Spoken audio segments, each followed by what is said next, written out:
Hi guys, Coach Ship to Striking here again. Thank you for joining me. We are here for episode 3 and today we are looking at the 3 main stances we have in our stand-up sports, Thai and kickboxing. Okay, so we've got 3 main ones.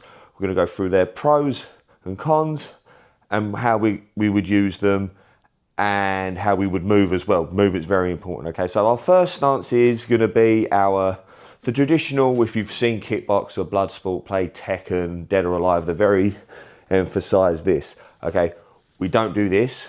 We will have our back. So if I'm here, I will have my weight slightly back, and I'm like this. I will bounce, but I'm not going to be out here. It leaves me open. And one thing I've definitely seen with more modern Thai fighters is with the old school, they're very square. Let's have, so if you're southpaw, your right shoulder, if you're orthodox, your left, it needs to be in front. Make yourself slightly back. I'm not saying 2 blade like a boxer. That your right kick's not available. Your rear leg is not available, okay? So we're going to be like here. Left shoulder slightly in front. It's another layer of defense. Right hand coming, boom. And it's a lot, and like this, your body's not as big a target. So if we're just like this, it's going to be like this, okay? So from here, slightly back. I'm bouncing, got that Thai bounce, and I'm just going to be like here. So pros are, obviously, our checking is much easier off this foot. Make sure you get a good cross check going as well to defend that left kick. The teep is just literally a lift away. And our defenses were out here. We could stop punches and elbows and use that long guard. What I don't like about this stance is how unavailable, well, not unavailable, sorry, how weaker our punches are from this. So if we're here, you know, I can probe to then maybe set up a kick, but excuse me, I'm not going to be landing heavy punches unless I adjust my stance. So if I'm here, I need to move my weight distribution into one of the other stances to hit harder, okay? So if you're a kicker or even knitter, so you're here, boom, boom, hooray. This is more for the legs, for someone who wants to use their leg, okay? And main thing with stance, so this is my personal preference, guys. Obviously, if you go to a gym or another gym, they might say something different. And I will give you my reasons why as I like to do it. Okay, so with my rear foot, I don't have it flat, like at a 90 with my left foot. That is because for me, it just feels more natural this way and my teep is a lot more comfortable. Okay, I've had students who also, when I've said about this, they go, oh yeah, actually, it's up to them, okay? And with your left foot, or sorry, your lead foot, for those southpaws out there, I don't want to angle it in. It's gonna get spanked with leg kicks, okay? So we either have it straight for this stance, so we go straight, or slightly out because and that right kick's more available. Because if I need to switch, that's fine. It's here, like just like that. So with the foot out, and there comes that left kick. Okay, remember with your switch, guys, it's not like that. It's and you're ready to kick. Okay, so and you're ready to go. So that's the first stance. Second stance, my personal favorite, the one we just did, that's the second one I use. I don't use the third one because it's just not my style. So second one is even weight distribution. So literally we're here in our bouncing rhythm. Remember guys, elbows flared so we can catch kicks. Elbows flared, just in your rhythm, bouncing on your feet, on the balls, and your weight is straight down the middle, guys, okay? Straight down the middle. And this makes everything available to us.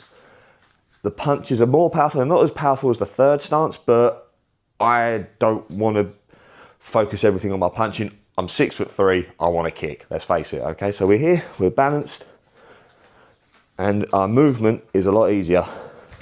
Okay, so we can just do all our movements nice and easy. So I should have said with the previous stance, here, I can push forward, and I can go to the left really easy, because all the weight's there.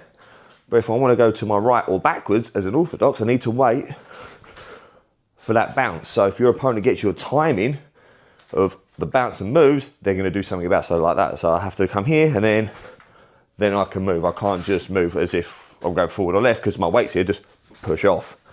Okay, so movement with the other stance is much easier. I'm just here and I can do what I want. Even change stance when I move, which in the next coming videos and the beginners course I'm currently filming, we will go through, okay? So from here, and the punches as well, as I said before, punches, they're more powerful because my weight distribution, as long as I get my good technique, good hip turn, they're more powerful than the previous stance, but they're not going to be as powerful as the third stance we're going to look at, but the third stance also has its disadvantages, okay? So this is my personal favourite because I can adjust. I've got my long guard and both checks are available if I don't want to wear everything on my lead leg, okay? So even the southpaw, so once again, oi, and that lovely liver kick for the southpaws there as well, okay? So that's stance number 2, my personal favourite.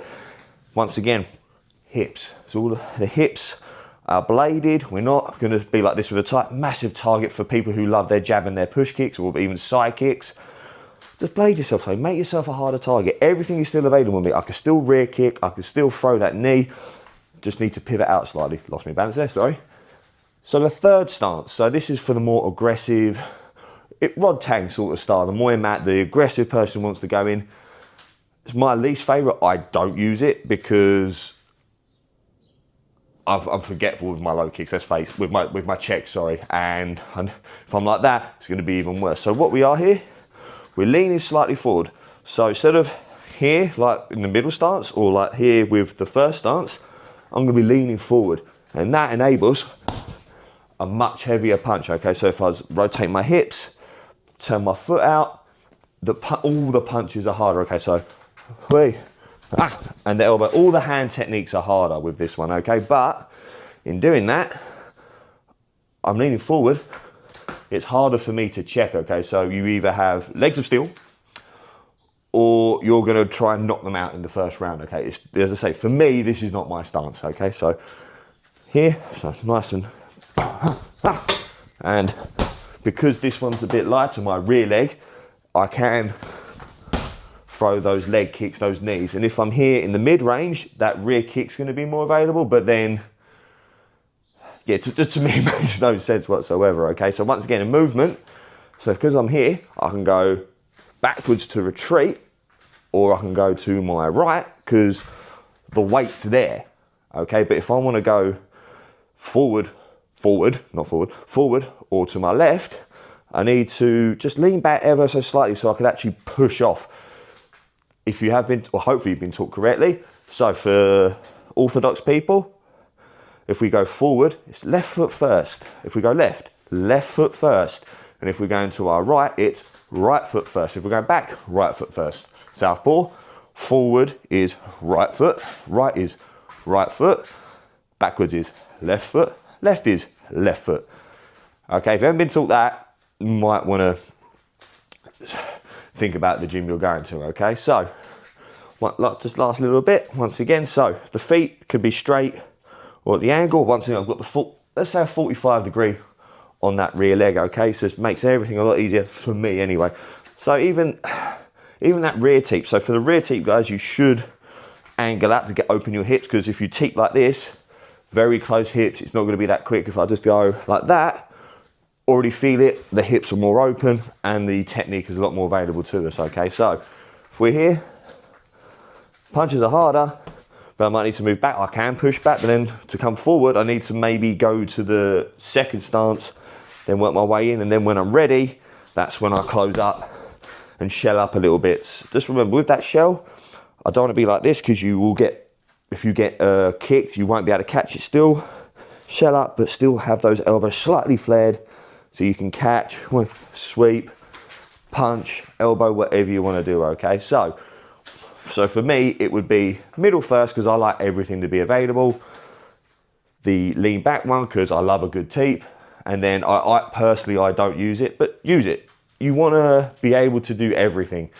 So with your pad work, your bag work, mix up. So you might want to do a couple of rounds of just,